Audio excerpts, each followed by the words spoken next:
Okay. Okay. 150. Okay, very good. Sorry, I'm sorry to second guess you there. Just okay. All right, so that's good. Let's keep going. So what if we, instead of doubling your wealth, suppose we quadrupled it? Now, how happy are you? Let's say 275. Okay, we're not done yet. We're going to octuple your wealth. So it starts. It's kind of a big jump. 8 times what you got now. Octuple my wealth. Yep. I changed my life goals quite a bit. Okay. So let's go for 700. Okay, nice. All right. Well, that was fun. Let's. No, we're not done yet. That part was fun. Now I'm afraid there's a part that's a little bit less fun. Let's. We're going to give you a decrease. Oh, sorry, that's not right. We're going to give you a decrease in wealth here. So what if we took all the stuff you got, took half of it away? So your wealth is half of what it is presently. Now, how happy are you? Let's go for 50. Okay, you know what's coming next? We're going to have that, so you've got a quarter of what you presently have. Okay. We're going to give you, let you keep, we're going to take away 7/8 of what you presently have, leaving you with 12.5% of what you presently possess. 5%. So 5? Okay. All right.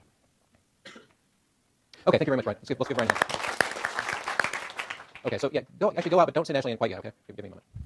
Okay, so now that both those two are out of the room, any observations or thoughts about Brian's response to this question? Yes? There's no way to be 7 times happier. Unless he's like just not a terrible. So why do you think he can't be? I was thinking about myself, and like say I was an 8 out of 10 on happiness right now. Uh-huh. Like if I quadrupled my wealth, I think I'd be at like 1/3, like 1.5. Okay, well, I'd be at 7. okay, well, that's how happy you'd be. You don't know how, I mean, so you're doing this. He doesn't look like a physical guy, you know? So, no, actually, I really like this. What's your name? Nick. Okay, so Nick is using two of the tools we talked about for measuring happiness on the last slide. So first of all, he put himself in Brian's position. He said, gee, I had 8 times as much stuff. There's no way I'd be like 700, I wouldn't increase my happiness much. That's the first thing. And the second tool he's using is looking at Brian. He said, gee, he doesn't look unhappy. Yeah, okay, so that's great. Thank you. Yes, Kevin. The issue I have with the whole thing is just like, I don't really know if I'm happy. I feel like pretty happy with guys. I feel like I'm like what I would believe to be an 8 out of 10 on the happiness scale as well. However, if say for instance, like if I just found out, I was like a long-lost nephew with Warren Buffett, and he was leaving me with $50 million, I would have just inherited it one day. I would realize like, wow, my life was horrible before.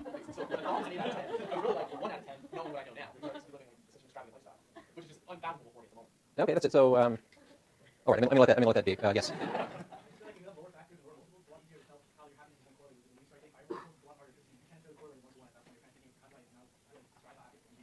Because it's a more, yeah, it's harder to imagine what you'd be in that state you haven't been in before. Yeah, that's good. Okay. All right, I'm going to return to this conversation, but let's go ahead and get Ashley in here before she gets lonely. So could you ask both those guys to come in, please?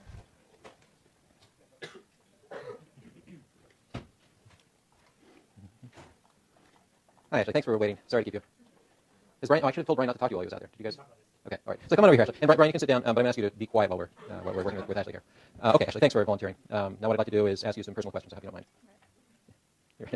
Okay, you're so agreeable. I mean, if somebody said to me in front of a class of 100 people, I'm going to ask you some personal questions. And you say, sure, whatever. Okay. Okay. So here's what I'd like to do, please. I would like you to reflect for a moment, without saying anything, about the stuff you have, about the sum total of the wealth you possess. And as I said, so you weren't here for this, but I said earlier we're economists here. This is not a class in accounting. So we should think broadly about what wealth is. So it certainly includes things like whatever cash you have on hand, a checking account, investments, stuff like that. Certainly includes that stuff. It also includes the value of consumer durables you have. If you have a car, for example, or a dog. My dog would reduce the value of my wealth, but anyway, all that kind of thing. It might also include sort of future wealth that you anticipate receiving. So, like if you expect to inherit some money soon, for example, or win the lottery, or a paycheck. Absolutely, yeah. If you don't have cash on hand right now, but you're going to get a paycheck in a couple of weeks. Throw in some value for that. Okay, so without assigning a number to this, just sort of do a little mental inventory. Think about your portfolio.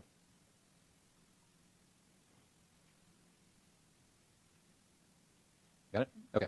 So I'm going to, again, I don't want to know what that number is, but we're free to choose units here. So I'm going to say that the amount of wealth you've got, one Ashley unit, is that. It's 1 unit of wealth. You have 1 Ashley wealth. Okay, so those are the units we're using.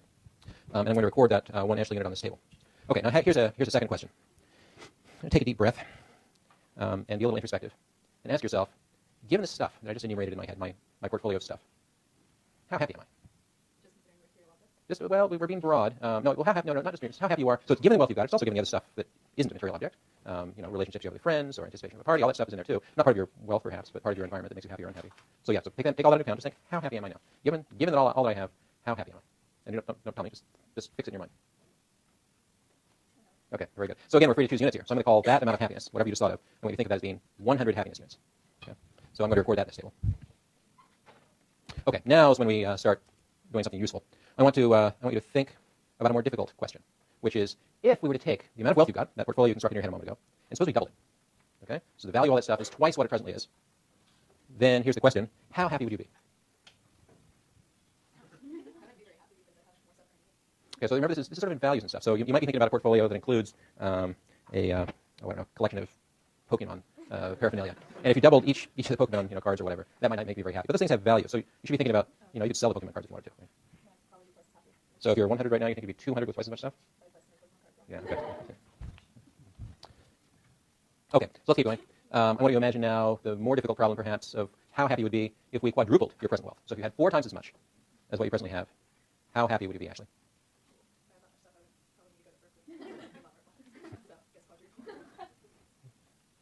Okay, let's keep going. We're going to octuple your wealth. 8 times what you presently have. Now, how happy are you?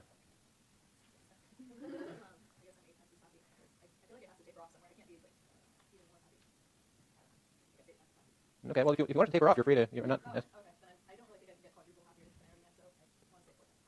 Okay, so hold on. So let me be clear. Do you want to revise your last answer, or are you? Okay, so when you quadrupled your wealth, how happy were you? Okay, and now we're going to octuple your wealth. All right. Okay, so that may have not seemed like a lot of fun, but compared to what's coming, it was. So now what we're going to do is imagine taking stuff away. So all those Pokemon cards and other stuff, we're going to take away half of them. So you're half as wealthy. Imagine being half as wealthy as you are present. Now, how happy are you? Let's keep going. We're going to take away half of that. So you've got 1/4 of what you have at present. So 15. Okay, let's keep going. We're going to take away 7/8 of what you presently possess. So you've got 1/8 of your present wealth. Can you assign a number to that? Okay. All right, that's excellent. All right, thank you very much, Ashley. Okay, here comes the difficult bit for me. While I have to fiddle with my computer for a moment. Excuse me.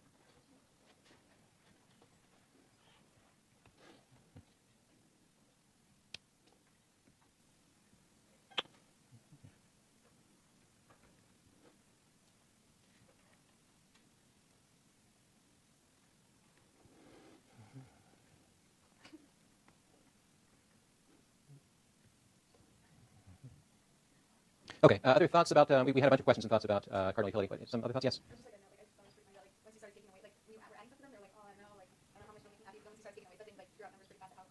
Yeah, that's right. I think I agree. So we have one idea.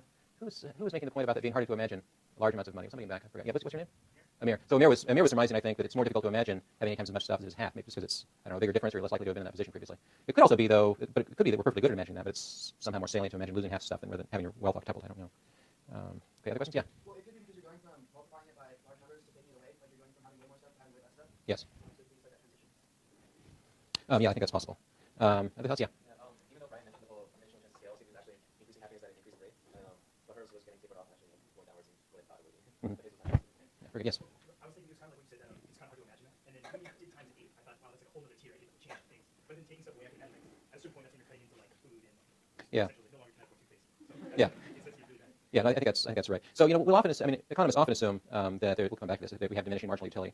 But there's nothing in that, which is the idea that as your wealth increases, your utility is going to decrease at a less than linear rate. Okay, which I think you had in mind. But there's nothing that says it has to be that way. This idea that, well, gee, if you octupled your wealth, that might open up a bunch of sort of opportunities that didn't exist before. That might give you a non-convex region of your utility curve. There's no law that says there has to be diminishing marginal utility. Yeah, Hillary. I just think it seems like also there's a distinction between how happy you are with your wealth Mhm. and how happy, which kind of gets around your access other goals. It seems like that'd be a hard thing to differentiate. And I was always clear with measuring plans. I see. Okay, other questions or points? Yes. Sorry. I think maybe I know that because it kind of seems like it just hurts more to lose money than to gain money. Uh-huh. Like the pleasure you get from gaining money is less than the hurt of losing. And whereas in studies, where it's like half participants were given money and said what they sell it for, and the other half were said what they buy them for, and overwhelmingly people who are selling would have a higher price than what the other person bought it for. Yeah, that's an observation that's made often in the context of the field of behavioral economics. So there's and one explanation for that is called loss aversion. It's just this idea that people may dislike losing stuff more than they like gaining stuff. So that's a very active sort of field that involves exploring people's preferences and how they respond to that stuff. Yes. It just almost kind of seems like the values of happiness could be tainted a little bit just because of the initial excitement or like sadness of losing that much or gaining that much, depending on what was, what was asked. Like, I don't know, if you just like told someone, oh, you won like $20, like they'd probably be really happy. But in in the long run, it doesn't really mean that much, so they probably wouldn't be, like over, a week later, like, 2 weeks later, it probably wouldn't have that much of an effect on happiness. Like, it's kind of like on a smaller scale, but I don't know, I feel like the initial reaction kind of impacts the happiness level. What's your name? Pega. Pega. So Pega's observation, I don't know if you can all hear it in back, is that you might initially be very excited to have an coupling of your wealth, but that later on you might not be so happy. It reminds me of something which has been done. People have surveyed lottery winners of state lotteries, and sort of an observation about that is that when people first find out that when the people who played the lottery and won first discover that they won, they're jubilant. But a couple of years later, they often report being less happy than they were previously. So they definitely have more resources. I mean, I sort of suspect that people who play the lottery a lot are probably not people who are very good at managing money. So that might be a cause for them being less happy. Okay, so let me stop there. I want to go ahead and look at this work. This is great. Except it didn't. What's going on here? Oh, I see. Okay, so sorry. So I just created these graphs a little bit imperfectly. It looks like. I think what you can do is ignore the flat part of these curves here. So Brian's utility here is this graph here. The numbers he reported. So it goes like this. I'm sorry, not like this. The lower curve for Brian, and for Ashley we have this curve. So ignore the flat thing, which is an artifact of my not having these numbers in order. Okay, so taking a look at these, let's specifically think a little bit about Ashley and Brian's happiness, their utility functions. Any observations about those? Yes. Did you give your hand up? Yeah.